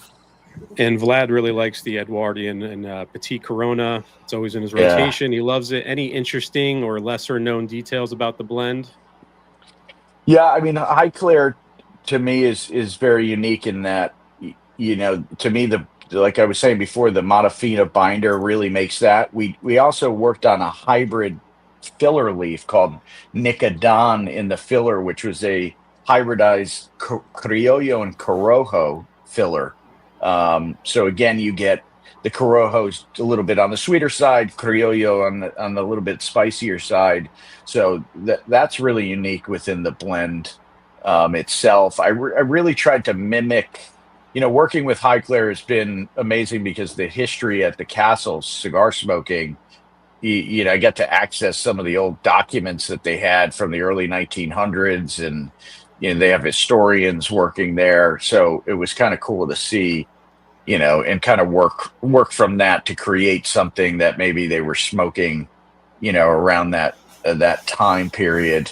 And then of course we got to do the the King Tut signature, which we made for the 100th anniversary of King Tut's discovery, which was one of the big reasons why I did the Highclere early on. Is I didn't even know we would do a 100th year, but for me it was so cool to work with Highclere, and I got to see the replica of the tomb, and which is under the castle, which is next to the wine cellar, which is where they store the cigars. And it's just been an amazing project to work with Lord Carnarvon. And I'm not a fancy guy myself. I'm a pretty simple guy, but my friend here in Connecticut started working with Lord Carnarvon at the castle, and they were working on the gin. And then my friend happened to be in the castle, and he noticed a chair that was out of place at the castle, and he asked Jordy, we call him. He asked Jordy, "What is this chair?" And he said, "Oh, that's Winston's chair that he used to love to smoke cigars in." So that sparked this conversation of him saying, we should do a cigar. My good buddy makes cigars in Nicaragua. Wouldn't it be awesome? So he calls me up, and he's all excited. You got to come to London so we can do this. I said, his name is Adam. I said, "Adam, I can't get to London." This was just before our trade show that year. And before I knew it, Jordy was on his way to Nicaragua. And Adam, he flew to Nicaragua to meet me. This was the godson to the Queen of England. And he ended up just flying to Nicaragua, no security, nothing. And we just ended up having a ball. And he turned out to be really down to earth and really funny. And and we developed a cigar together. Question for you, Nick. When is Rogan going to invite you on so that you can spread all of this knowledge and wisdom on the biggest podcast in the world? Dude, people ask me that. I tell them they got to ask Joe that. They ask me about the cigar too, and I say, I don't know. That's Joe's.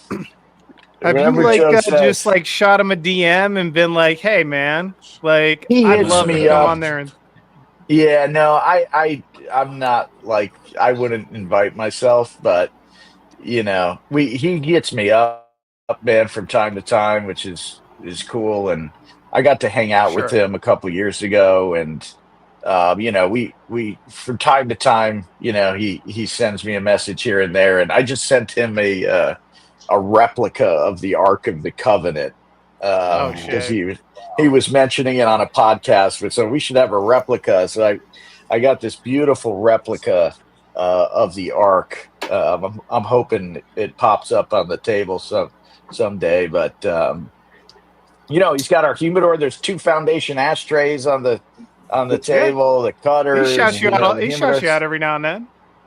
Oh man, he's amazing, man. I mean, it's like millions of dollars of advertising. Yeah, nice follow right Lancero. yeah. So I'm forever indebted to Joe. He's just been really incredible, and he's so excited about his cigar. His JRE cigar, and he lights up. He was smoking Oxums a couple of weeks ago. Wise Man, and he'll. Sometimes people bring him cigars, and he's just been super cool. So if he ever says the word, man, I'd love to chat it up. It would be crazy.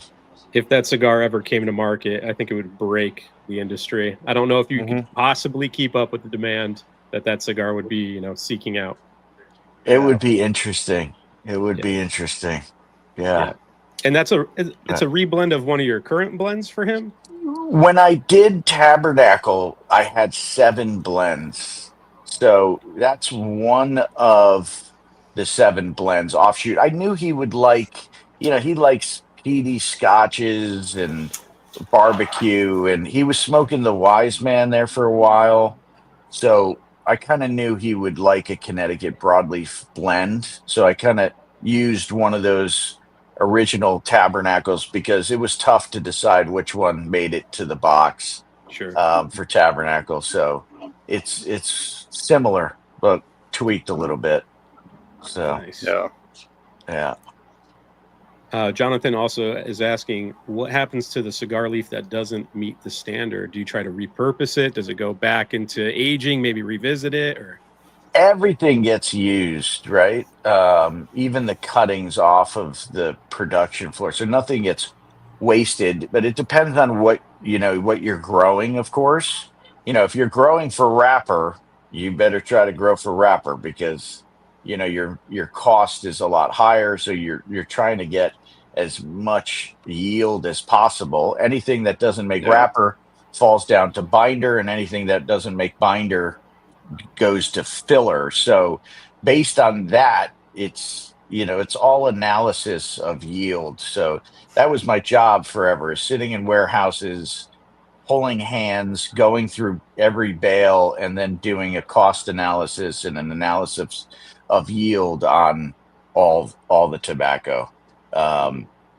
So yeah, if you're growing for filler though, then you'll get some binders here and there, but the main point is to grow, to have filler. You're growing the plant in a certain way, you're topping it, you're doing certain things to produce filler. So but everything's used. This is the issue with Connecticut broadleaf.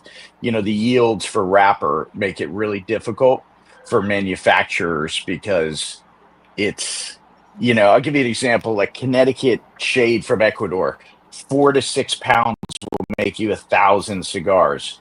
Broadleaf, you're looking at 25 pounds will make you 1,000 cigars. So it's a tremendous difference in yield.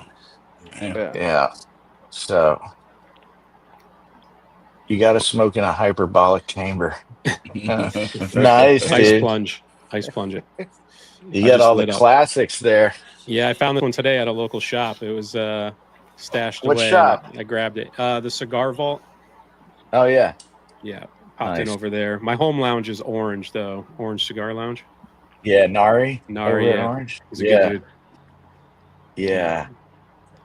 And that was your first blend too, right, Nick? That was your first blend. Yeah, first release for Foundation was the one Wednesday. Yeah. Talk about a man who just has a love for cigars, like coming out with a cigar that nobody can fucking pronounce. Yeah. That's yeah. It had a rhyme and a reason. I knew, for me it was a homage to Nicaragua, a complete homage to Nicaragua.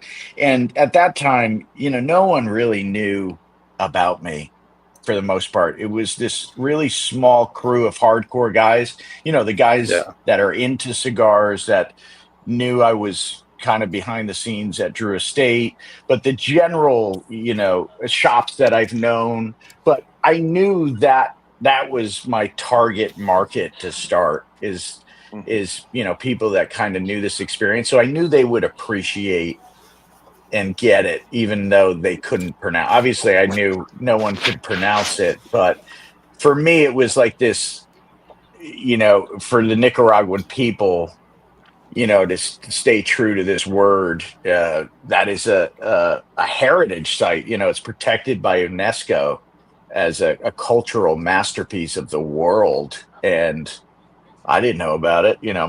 Most people have no idea about it. So I felt a responsibility to, especially as for my debut, to keep true to the name. But obviously it's a challenge in the cigar shops, man. Holy cow. Cigar shops you are learned. tough. I'm sure you learned. Yeah. Well, if you notice everything after that was in the works. Like I knew it was going to be a challenge. So everything's gotten a little easier after that. A little bit more English after that. Yes. Very important. Yeah. The new branding on the Wise Man is very clean. I like those bands a lot. Yeah. Yeah. Which, the Wise Man is off of Menelik, which means son of the wise man. Yep. So what goes into doing all your bands? Do you have a guy that you bounce ideas with, or is it mostly you coming up with the ideas? Because your bands are some of the cleanest, nicest looking ones in the industry. It's me and my one of my best friends and colleagues in Nicaragua. His name is Alex Garcia. He goes by Thief Operandi. We've known each other since 03, 04. He was a graffiti artist in Managua and Esteli in the 90s. And we both, became good friends early on. And when I was starting the company, I said, you ready to learn how to design bands? And so him and I work, we're like two sides of a coin. It's like heads and tails. So I kind of have the vision of what I want, and he's the one that makes it come to life. So we work hand in hand on all the the bands and most of the marketing material. Is Nice. Alex and I. Yeah. Does he have a hand in the box designs too? Yeah. We both. It's really just him and I. We lock ourselves in the office and we get the creative juices flowing, and it just sort of. It's really interesting to see how projects progress from where they start to see where they end up. And we work with our box supplier. A good friend of mine owns a box factory in Nicaragua, in Esteli. So he does a lot of my boxes, and it's cool to see how it kind of comes to fruition. Nice. And it takes a lot. It looks simple, but it's amazing what it takes to get something that looks so simple to come to fruition. It's quite the process.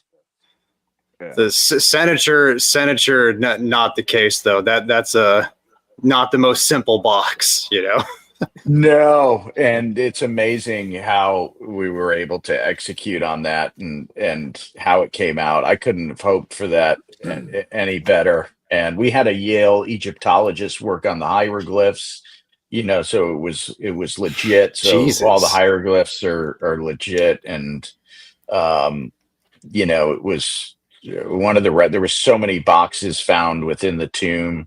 So it's a pretty close replica of one of the boxes found within the tomb, which is pretty cool. And it took us some time to get that done, but it's pretty amazing how it came out.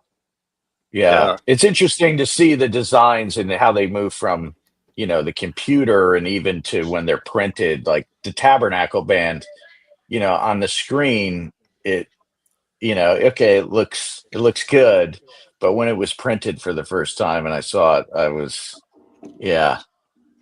beautiful. Then we try to do the high quality paper stock, the gold foil, make it. We try not to spare any expense on doing it right. Of course, it depends on the project, but for the most part, that thing's. There she is. I didn't want it to be, gimmicky. So I think that's one cool thing, just having the Egyptologist here involved and making sure it's kind of true to form. Now, I've never had this cigar, but being in Connecticut, I know you do a special blend for the Owl Shop. Yeah. How did that come about? Yeah, that was a shop my grandfather would frequent for many years, and he would buy a lot of his pipe tobacco there also. And they were having their 85th anniversary, so they asked if I would do it. And being my hometown shop, I couldn't say no. So it's that uses the Cuban seed. That's very similar to the Havana seed Tabernacle. Nice. Yeah. Because you don't do a lot of shop exclusives, huh? No, man. Seldom. No. Grasshopper, No. right? I don't have the time for it. It's bandwidth. It's very, very time consuming. Yeah, and it's just I'm just don't have time. Time is the issue right now. which I'm trying to, work on and structuring things to, delegate more responsibilities so I can, focus on kind of brand development and blending even more. But yeah, it's just time consuming, and then you're doing it for one shop. So, Yeah. And shops, it's difficult for a shop to move, 200 100 boxes. I mean, that's a lot of boxes for a shop. Yeah. So, and then you kind of limit the brand to, if you're doing a line extension or, then I'm limiting myself based on what, I can do for a release for the country. Yeah. But when it comes down to it, it's been more about time, and it takes a lot, to get bands done, to get all that stuff done. It's a tremendous amount of work that goes into it. Yeah. So, and for the first hour that I wasn't on because of my stupid technical issues, did you guys already touch on the AJ stuff, the fire and all that? A little bit. Yeah. Yeah. A little bit. Yeah. So it's gonna be it hits you pretty hard. Oh yeah. Yeah. Yeah. We lost most of our packaging materials and hundreds of thousands of cigars that were aging in aging rooms. So, inventory is going to be Tabernacle is going to be tough. Olmec is going to be tough. Highclere is going to be tough. So yeah, next 3 to 5 months is going to be, it might get a little tight. Yeah. We literally have, a small fraction that we're trying to kind of distribute evenly to all accounts throughout the country. So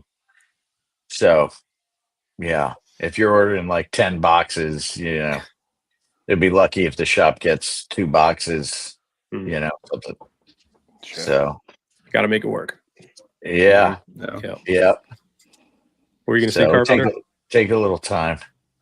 On my YouTube channel, I'll do like shootouts, Nick, where I take a different wrapper leaf and I ask around and I ask guys, what's your favorite of that wrapper leaf? And the on the Habano shootout, the 142 was one of them, and I had a lot of people in the comments go, "Well, that's not a Habano, that's not a Havana." Like, what is it? Just like a Habano seed grown in Connecticut, or is it hybridized, or because it's drastically different than like any other? Yeah, it's Habano. one of the most unique. Yeah, it's one of the most unique, I think, Havana seeds out.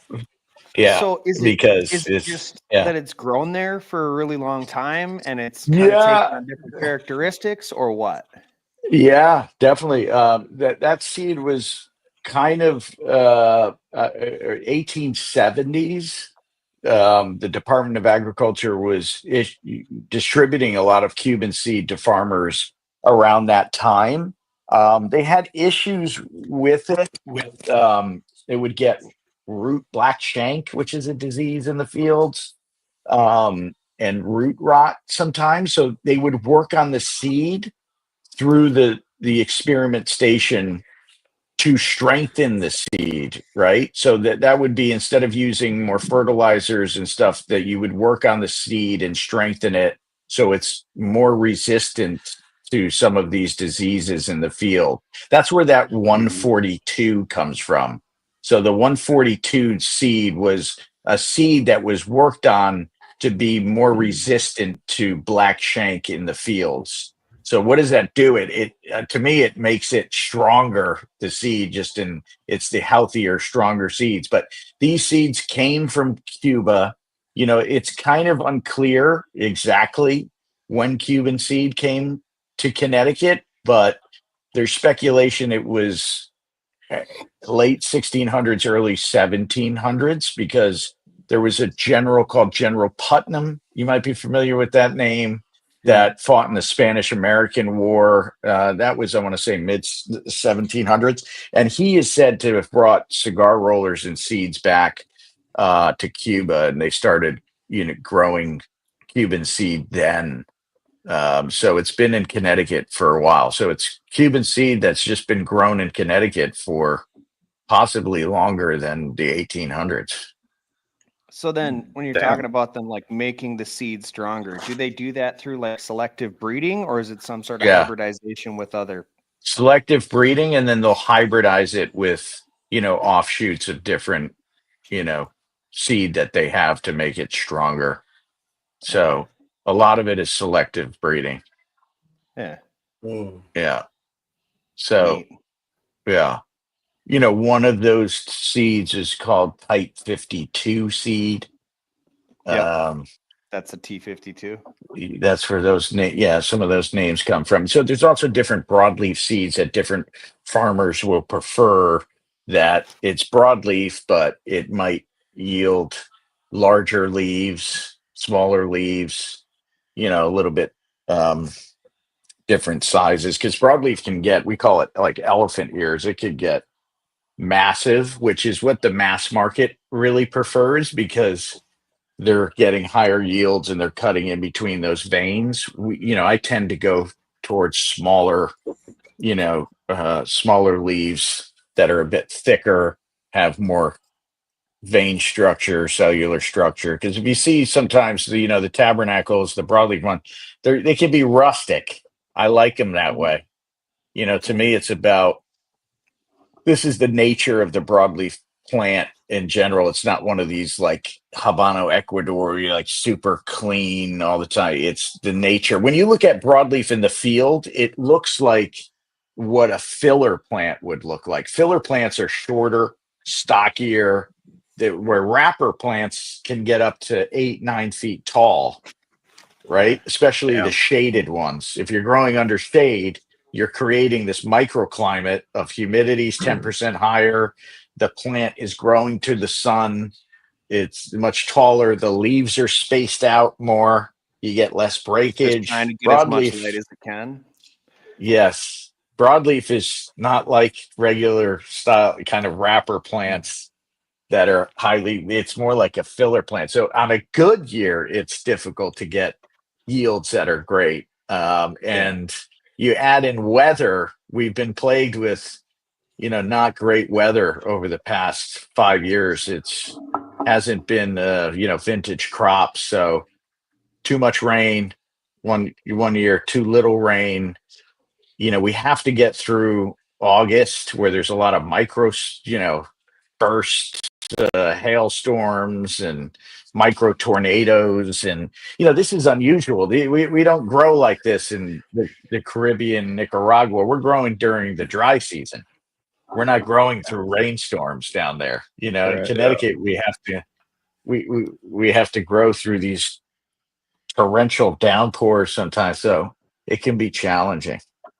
So then when you were talking about the mass market likes to use like these elephant ear broadleaf, and you like smaller, denser, more veiny ones. When they grow it to be those big giant elephant ears, is like the essence of broadleaf more diluted when they get it growing that big, whereas the stuff you like it's sometimes, depending on it can be much thinner, so there's not as much oil on the leaf, there's not as much cellular structure, so it's just a thinner leaf, whereas we're looking for that heavier, oilier, because we have to take that to 2 years in fermentation sometimes.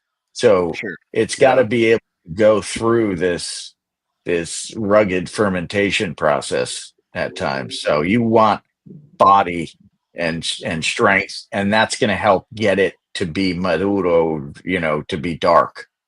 Whereas if it's too thin, you're not going to get those heavier wrappers.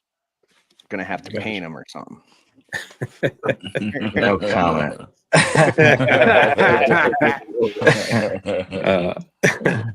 R6 is asking a question here. He said, can wrapper come from different primings? He's really curious when he hears like grow for wrapper, like certain leaf is grown for the wrapper. Yeah, so wrapper can come from many different primings. So in Ecuador, you have sometimes up to 8-9 primings on the plant, because of the cloud cover, because of the seed variety. It's growing to be 8, 9 feet tall, and you're having all those first, primings up to like 8 primings, they're wrapper. Yeah. Yeah. Gotcha.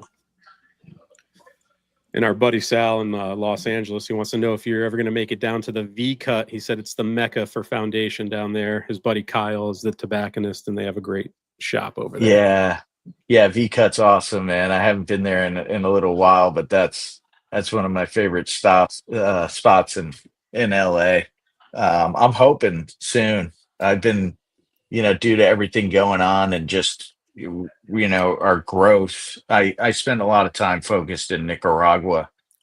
For me, that's the most important, is to make sure that the product is always on point. So QC. I've been off the road for a while. It's tough to be on the road and then, be in the factory and doing the work. A lot of balls in the air. And then I get everybody upset with me, man, when I go and travel, because I go and travel and I go to a spot, I can't possibly visit everyone. So then people get pissed off and, why don't you come here? Yeah. And then I end up pissing more people off than, so it's like it's like Pandora's box if I go to visit one store. It's tough. I was just about to selfishly ask you to piggyback a Phoenix trip off of the LA trip, but never mind. Yeah. I mean, maybe at one point in the fall, I might do a run. I'll do a few events scattered over the next months. I always try to do the Rocky Mountain Cigar Fest because I've done that since it started, and I know those guys out there, and do a few events here and there. But I got so many responsibilities on the production, tobacco, and then just running a company. It's a lot. Never a dull moment. A dull moment. Yeah. Do you do any events in the Alabama area, like any shops in Alabama? It's funny you say that, because Alabama's come up a lot at the show too. I think we got some new accounts in Alabama, but I have to get to Alabama. I haven't been in a while. What shop do you go to? Cigars and Smoke 280 and Birmingham, and that's really the nice only shop. reputable. Yeah. It's a TAA shop, so it's pretty nice. So send Lawrence. He could be your rep. Hey, come on, Lawrence. There you Swap go. out the hat, man. Yes, sir. Nice. But Nick, so you're really into history. You love like the lore behind all that stuff. Is there a podcast you listen to? Someone's asking for like recommendations. Anything that you listen to and maybe try to draw inspiration from for other projects? I gotta say, not a lot of podcasts. I think there's a couple of YouTube channels I really go to, but it's a lot of books. I got a problem with books. So it's a lot of books and research, kind of more in books and specific time periods at times. So it's kind of crazy that I don't have a specific podcast that I listen. I listen to Joe a lot. He's kind of in the background a lot while I'm working and whatnot. But otherwise, I'm kind of focused on specific time periods, and a lot of times it's specific, like Ethiopian history or tobacco history. I actually have an old book here. This is like an old tobacco book. Which one is this? This is from like the late 1800s. So I love like reading books and then seeing what those books are referencing, and then trying to find that source material and kind of delve into that. And then a lot of times it's, Ethiopian history and like sometimes metaphysics and stuff like that. Nice. Too many books, and I never get enough time to read any of them. Yeah. If I can give one suggestion for a history podcast that I love, but he comes out every like 4 to 6 months. It's called Hardcore History. What is it called? Dan Carlin. Dan Carlin, Hardcore History. Man, like his breakdown. Like my favorite was the when he did Genghis Khan. Yeah. So what's the name of the podcast again? Hardcore History. Hardcore History. Yeah, they're like 4-hour long episodes. Yeah, they're insane. Holy yeah. But his voice, also helps too. I'll have to check. He has a great voice. He has a great voice. And the Felipe voice. If we see a Genghis Khan cigar in 4 years, we know where it started, fellas. We know the seed was planted here. I think somebody came out with one once. Genghis Khan. El Septimo. Yeah, that's right. Oh. Sal wants to know if you can talk about Connecticut seed that's grown in Cuba. Do you know anything about that? Is it still produced there? So it's kind of unclear. I know there was a lot of experimentation with hybridizing Connecticut shade in Cuba. Connecticut developed the shade grown. You see in Cuba, tapado is the shade. This was developed in Connecticut, and that's how they grow wrapper tobacco in Cuba, is under shaded tent. So if you look at some of these Cuban wrappers from time to time, you can almost see it. Some of them can get really light, and to me, they look like Connecticut shade, some of them. So I think there's been a lot of hybridizing between the Connecticut shade seed and Cuban seed to get, more high yielding wrappers, but it's tough. It's tough to get information because I don't think the Cubans really like to talk about it that much. Hush, hush. But but the earliest articles, I've found in, early Cigar Aficionado article has like a whole story about Connecticut and Cuba and how they were, experimenting, but I rarely see anything about it anymore or articles written about it. Jonathan said he's doing some window shopping right now for the Axum. Should he go Claro or Maduro? Has anyone got a favorite on the panel? I know you can't pick between your children. I'd love to hear. Claro. Claro. Yeah. There you go. I go back and forth. Yeah. I've been smoking a lot of Claros recently, but I like the double Corona and the Maduro from time to time. Those double Coronas are, if you got the time, oh my God. Yeah. We sell so many double Coronas, man, especially in Tabernacle too. Even Olmec. It's bizarre. It's really interesting because we probably sell just as many than Toros and Robustos. Huh. Yeah. Which is surprising to me. We have a shop here in Connecticut, Mickey Blake's, and they always are stocked up on those. And the 142 Lancero, I can't find it everywhere, but they usually have it. And there's that size and that blend. That's definitely my favorite one. Yeah, you're really getting the highlight of that Havana seed, the wrapper there. It's great. It's great. It's a good one. Yeah. It's a good one. I had the Goliath in that tonight. The 142. Oh, nice. That's one of my favorites too. That's a great smoke.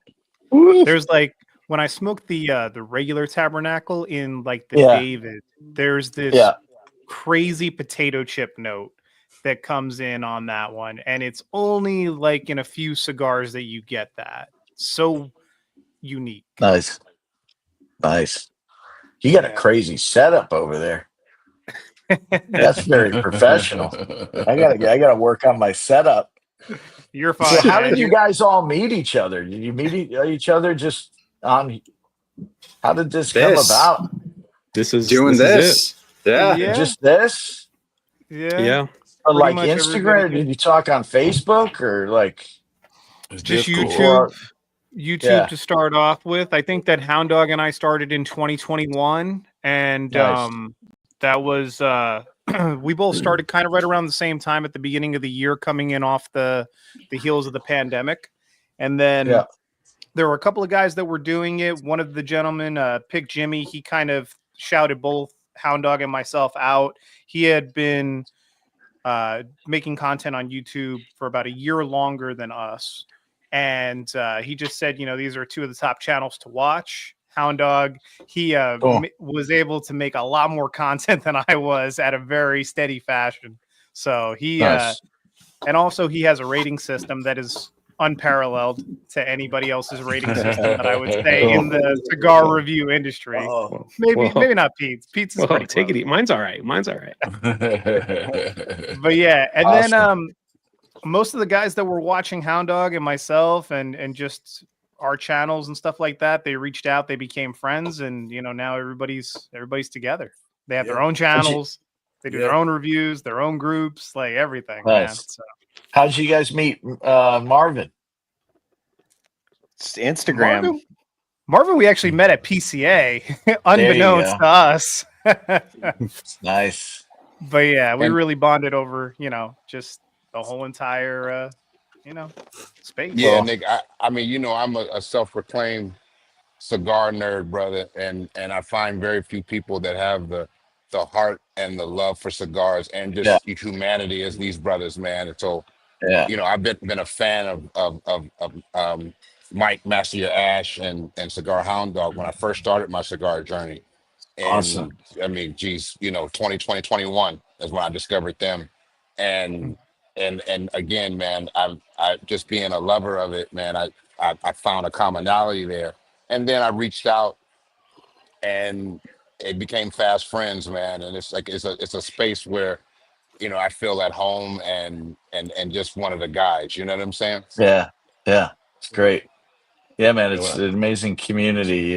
Just cigar smoking world it's pretty cool. The different worlds that it brings together.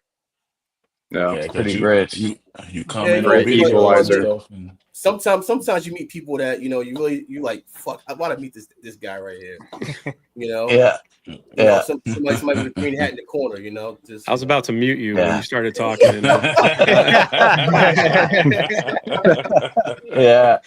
Yeah, that's what really drew me to cigars at a young age. Just working the shop too, is just meeting so many. At 18, just meeting so many different people from all over and learning, just about life, not just cigars.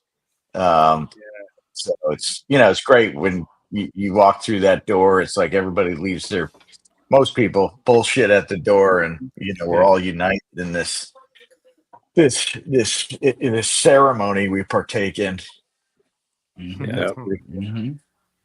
But it's been a fun journey, and I don't know. We're at 2 hours. I don't want to keep you too late. It's late on the East Coast. So, I gotta find myself to the bathroom in a little bit here. Yeah, we wrap up at 2 hours. No, we wrap at 2 hours anyway. We don't want to keep it too long. Anyone on the panel have any final comments for Nick or anything? Just thank you for doing what you do, man. Yeah, thank you. My pleasure, guys.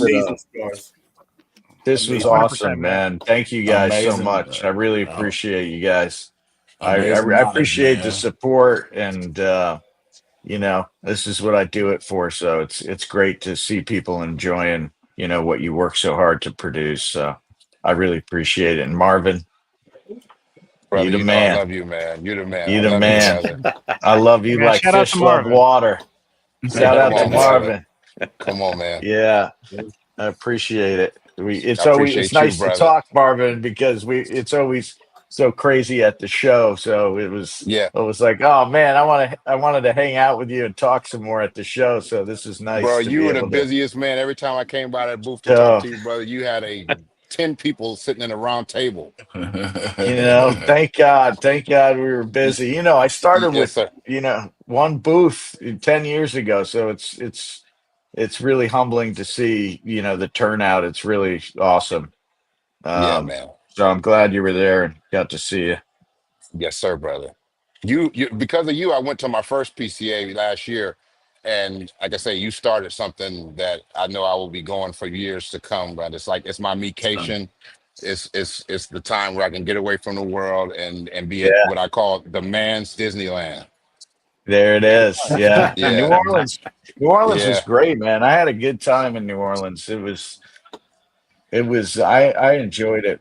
You know, it's so much different than Vegas. I mean, I Yeah. don't mind Vegas, but New Orleans is so much realer, and you know, the It's culture authentic. Yeah. Yeah, oh, man. man, Yeah, the man. music, The the music I'm was going Getting next crazy. beat up to over Yeah. here. Vignette. Getting That's beat what I up. want. I yeah, want yeah, the Vignette. I want the food. The smells a are special place. really authentic too. You know, I mean, Yes. at least we have air conditioning. I mean, Oh my gosh. I'm just Oh I man.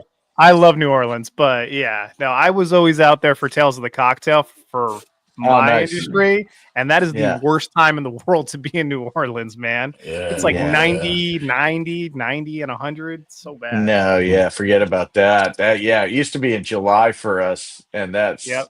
that's Same rough. But the time. weather was Yep. so nice. You know, at night it was like 50s, 60s, and it got up to 80 during the day, maybe, and That's it was perfect. perfect time. Yeah. Yeah. The trouble is Yeah. there's not, you know, you can't smoke like you can in Vegas at the casinos and stuff like that, but there was still some cool places to smoke and hang out. So That's dope. Yeah. yeah. Awesome. Well, thanks again, guys. I really appreciate everybody, and Thank you, Nick. we'll have to do this again. Yeah. Yeah. Yes, sir. Anytime you Yeah. want to come on, let Absolutely. us know. All right, Open all invitation. right, guys. All right, everybody. All Thank you right, very cool. much for tuning in. We'll see you next See ya. Thursday for Cigars Unbanded. And Peace, guys. it's been a pleasure. Peace. Have a good weekend, everybody. All right, you too, Peace. Peace. Peace. Marvin. I'll talk to you.